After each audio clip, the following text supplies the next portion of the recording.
bello di avere il camper piccolino è che parcheggio, guarda, nel parcheggio auto, fantastico, cazzo.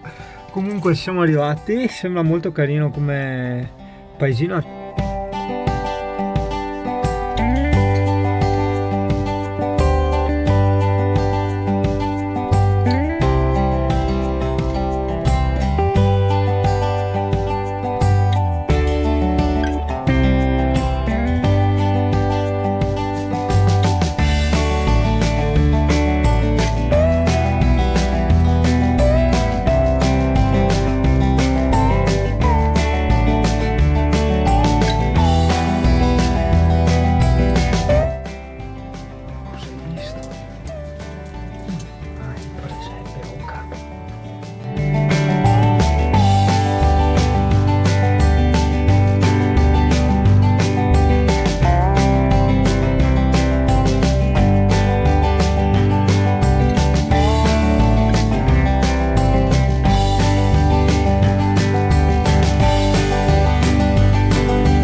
A far gas a San Daniele del Friuli e qua chiudiamo la puntina del Marano Lagunare, che è stato molto bello, e anche quel paesino con i boschi lì vicino, e vediamo poi se c'è qualcosa di carino qua per strada da fermarsi, da segnare, da esplorare.